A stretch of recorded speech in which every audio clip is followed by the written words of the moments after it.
ਸੀ ਸਾਡਾ ਸਾਹ ਉੱਡ ਗਿਆ।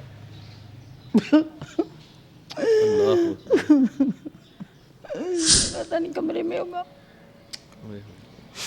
या नीचे होगा या ऊपर होगा। ऐसे लगता है कि आ जाए, कैसे भी आ जाए, और कुछ नहीं कर सकते, बस रो ही सकते हैं। तो दुआएं कर सकते हैं, अल्लाह मियाँ उसको जन्नत में जगह दे। उसके साथ ऐसे वक्त गुजारे हैं जैसे हमारा बाप था। कोई दुख मुसीबत के वेले वो साढ़े नाल मदद करता सी। मेरी बेटियां की शादी भी की है, उस वक़्त भी मदद की। और जब मेरे ऊपर कोई कर्जा भी चढ़ गया तो फिर भी उन्होंने कहना मुनव्वर मैं हूँ ना। यूटीवी ग्लोबल के नाजरीन, मैं हूँ आपका मेज़बान मानुल्लाह कायम खानी। उम्मीद करता हूँ कि आप सब खैर वाफियत से होंगे। आज हम फिर से मौजूद हैं कवी खान मरहूम साहब के घर में। मेरे साथ एक माँ जी मौजूद हैं जो 50 साल से यहाँ पे खिदमत कर रही हैं, यहाँ पे मुलाजमत कर रही हैं। आइए इनसे बात करते हैं। 50 साल जो इन्होंने कवी खान की फ़ैमिली में गुजारे हैं, वो कैसे गुजरे हैं और कवी खान साहब कैसे इंसान थे। अस्सलाम वालेकुम। वालेकुम सलाम। माँ जी की हाल है? ठीक है बेटे जी। अच्छा मैंने दसो कि कितना अरसा तुहानू 50 साल हो गए ने थे? जी 50 साल हो गए इधर ही काम करते। कैसा वक्त गुजरा जब आप यहाँ पे आई थी? कवी खान साहब की कितनी उम्र थी और बच्चे थे, क्या माहौल था उस वक्त? उस वक्त तो बिल्कुल जवान थे, कवि लाल सुर्ख रंग था इनका। अच्छा। बहुत प्यारा था। तो बस ऐसे ही गुजर गए दिन, पता ही नहीं चला जी। ऐसे लग रहा है जैसे कर ली हुई है।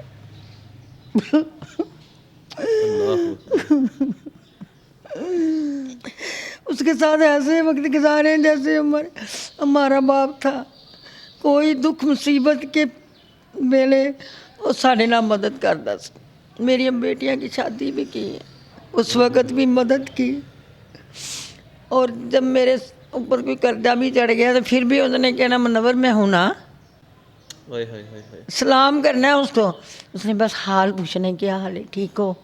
मैं कहना हाँ जी, काम करने लग जाना। इससे कोई उन्होंने ज़िंदगी में झिड़की नहीं दी, कुछ नहीं किया। कभी सख्त नहीं बोले आप लोगों के साथ? कभी मुलाजमों वाला रवैया नहीं किया? नहीं, वो बाहर ही बोल आते थे जो भी बोलना था, लेकिन हमारे साथ कुछ नहीं किया। अब उनके बच्चे भी आते हैं, वो भी ऐसे ही हमारे से प्यार करते हैं। जब भी आते हैं कुछ ना कुछ दे के जाते हैं, ख्याल करते हैं हमारा। बस मैं क्या कर सकती हूँ, बस जी रो तो के बस बैठ गए। आपकी कितनी उम्र है? मेरी उम्र 60 और 5।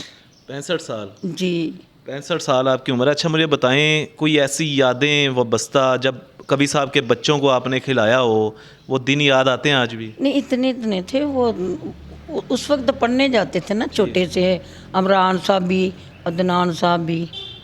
तो बेटियां भी पढ़ने जाती थी, पढ़ने आती थी। मैं तो काम ही घर का करती थी बस। कभी कोई गलत रवैया नहीं किया गया आपके साथ? सख्त नहीं बोला गया? किसी ने भी नहीं। मोहब्बत वाले इंसान थे? जी जी, बच्चे भी ऐसे ही हैं।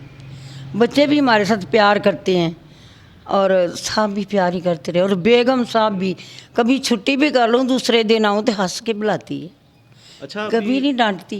आपको महसूस होता है जैसे अभी कवि खान साहब की ये बैक साइड पे गाड़ी खड़ी है, दरवाजे खुले हुए हैं, ऐसे महसूस होता है कि अभी भी ऐसे पाँव की आहट महसूस होगी? कवि साहब आ रहे हैं चलते हुए, महसूस हो रहा है अभी? वैसे कभी महसूस होता है घर खाली है, वीरान हो गया घर उनके बगैर, ऐसी चीज़ महसूस होती है? वीरान तो हो गया नहीं, मुझे तो लगता है पता नहीं कमरे में होगा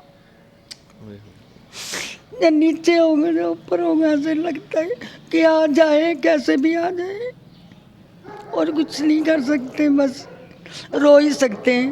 तो दुआएं कर सकते हैं, अल्लाह मियाँ उसको जन्नत में जगह दे। बेशक जी, वो उनका तो ये आपके रोने से पता चल रहा है। जैसे आपने कहा कोई कर्जा होता था, बच्चियों की शादियां होती थी, और तमाम मुलाजमों से बात हुई है। कोई हिसाब नहीं देखा ज़िंदगी में। नवाबों के घर में भी मैंने काम किया, माल्टन वगैरह, हैं जी।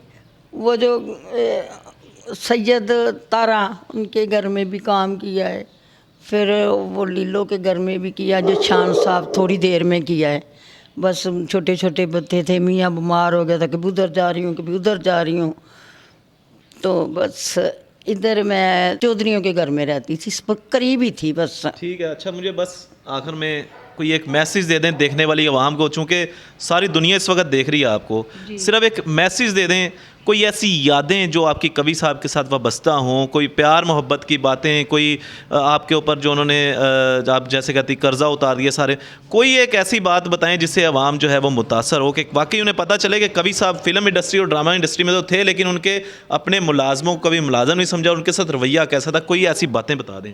बातें बेटे ऐसे ही हैं, पता ही नहीं, हम मुझे तो पता ही नहीं हमारा बाप है जहाँ हमारा मालक है जहाँ कुछ भी, मुझे तो ऐसे लगता था जैसे हमारा सक्का बाप है। सगा बाप। हाँ जी, पूछते भी, दुख सुख की बातें भी पूछता था, बस इससे ज़्यादा कोई बात नहीं।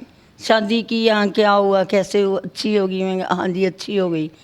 कोई कर्जा वर्जा चढ़ गया, मैं कहा साहब जी इतना की चढ़ गया। खुद पूछते थे कि कर्जा चढ़ा हुआ या नहीं चढ़ा, जी जी उनको ताकि हेल्प कर सकें। जी जी, मैं कहा साहब जी 25,000 रुपया चढ़ गया, कोई बात नहीं, मतलब मैं हूँ ना। अच्छा।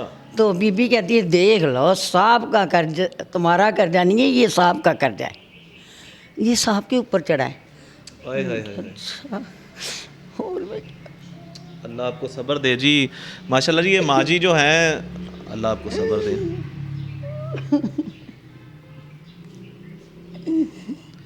देखें जी, ये मुंह बोलता सबूत हैं, इनके आंसू बता रहे हैं कि कवि साहब सिर्फ फिल्म इंडस्ट्री में काम नहीं करते थे, ड्रामा इंडस्ट्री में काम नहीं करते थे, यहाँ पे उनके इंसानों के साथ जो उनके मुलाजम थे कभी उन्हें मुलाजम नहीं समझा।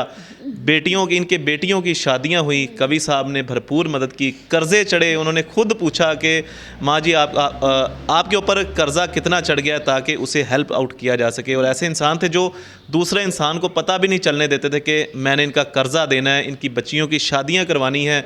मेरा कहने का ये मतलब है कि फ़िल्म और ड्रामा इंडस्ट्री से हट के कवि साहब कैसे इंसान थे, ये सब आपके सामने ज़ाहिर है।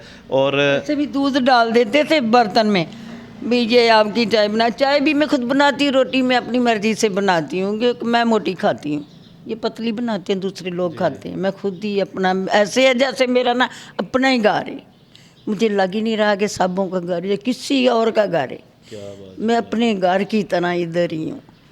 हाँ बहुत जी, शुक्रिया जी, बहुत शुक्रिया आपका। शुक्रिया आपका भी।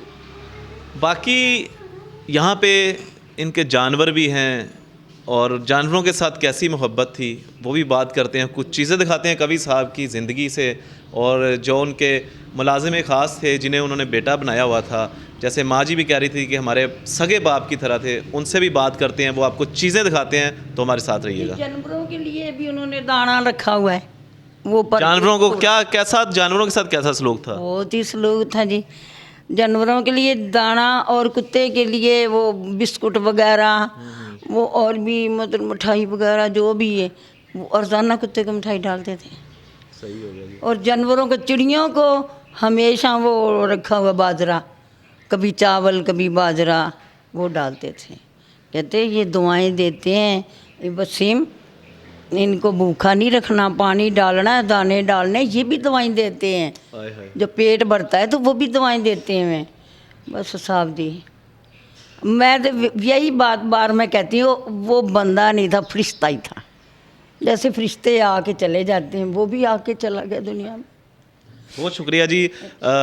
ये माँ जी हमारे साथ मौजूद हैं, ये गाड़ी आज वीरान है, ये घरों के दरवाजे देखें आप, ये घरों के दरवाजे खुले हुए हैं, सामने रहाइशगाह दी हुई है, मुलाजमों को कभी मुलाजम नहीं समझा, तो देख लें आप कैसी मोहब्बत थी इनकी अपने मुलाजमों के साथ, जानवरों के साथ, मुलाजमों को हमेशा बच्चों की तरह समझा।